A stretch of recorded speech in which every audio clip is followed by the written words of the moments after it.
It's the first of 5 nights in Stoke-on-Trent, and Jane's playing host to 4 people who've come to dinner. Not just to eat, but to mark her night out of 10. She'll do the same to each of her guests as the week progresses, but tonight she's got to make her party go with a bang. Assuming she can first make her champagne go with a pop. Fortunately, one of her guests, Sarah, has been living the champagne lifestyle with her footballer husband. I'm a bit of a cup hand at that. Excellent. Thank you very much. So, please, would you join me in a glass of champagne and let's toast Sarah. Thank you very, very much for opening the bottle. Welcome.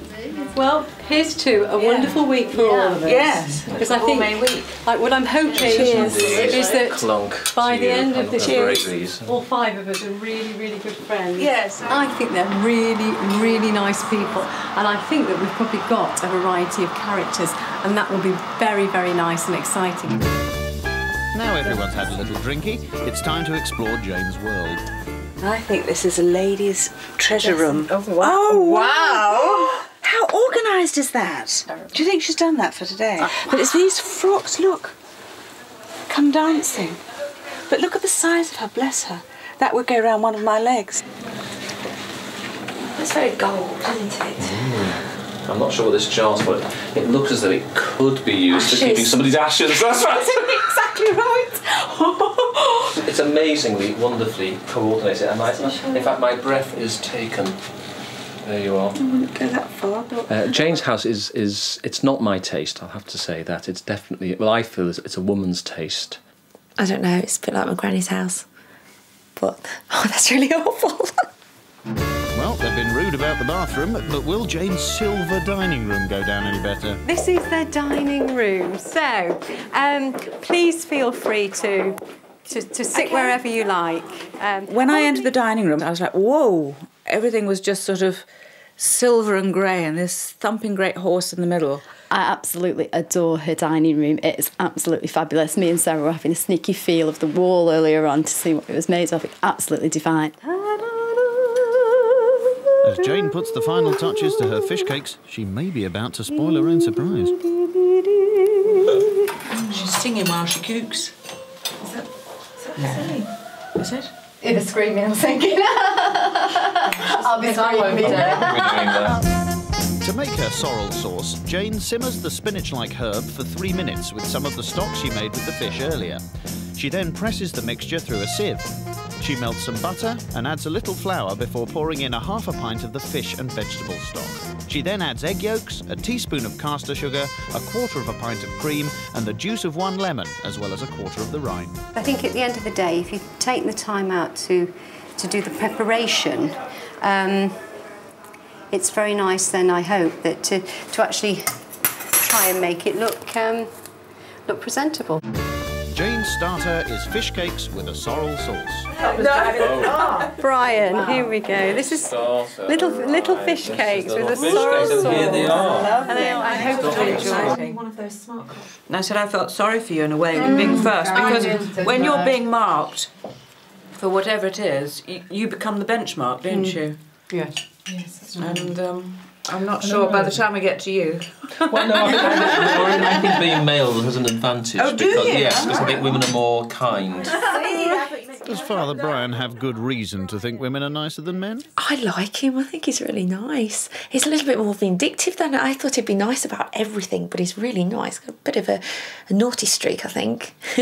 Favourite person in the group so far has to be Brian, I think. Looks like Father Brian has a fan club.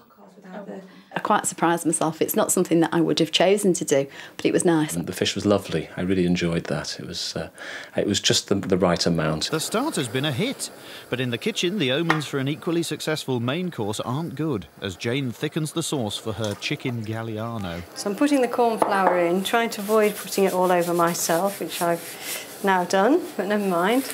Wearing the food wasn't on Jane's list, and neither were overdone vegetables. My vegetables do look like a little shriveled. Shriveled or not, the show must go on, as the actress said to the vicar. I would probably do it a little bit different next time, because we've not had a lot of time between the courses.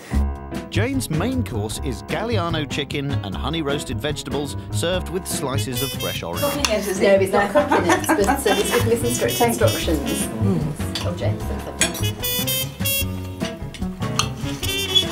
They seem to be enjoying the main course, but was Jane's chicken finger-licking good?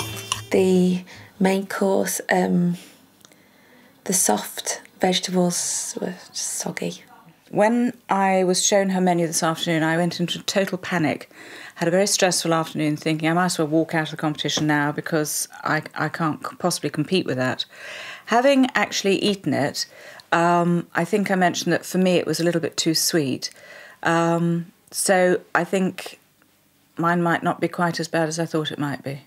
Because I'm hoping it might taste nice. It wasn't my favourite, but it was fine and it tasted how it was supposed to taste. That was lovely. I was quite glad there wasn't a huge amount of food, but I would have liked it to have been hotter than it was. I like my food very hot.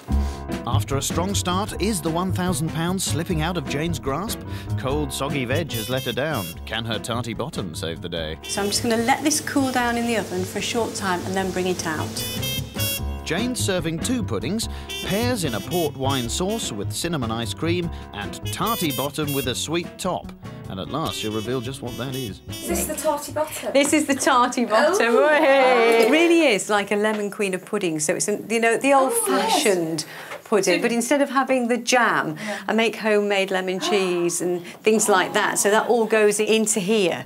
As everyone tucks into her tarty bottom, Jane lets us into the secret of her surprise finale. Not only is she going to sing, she's lined up a support act. I've invited some people here that's quite a surprise that sing.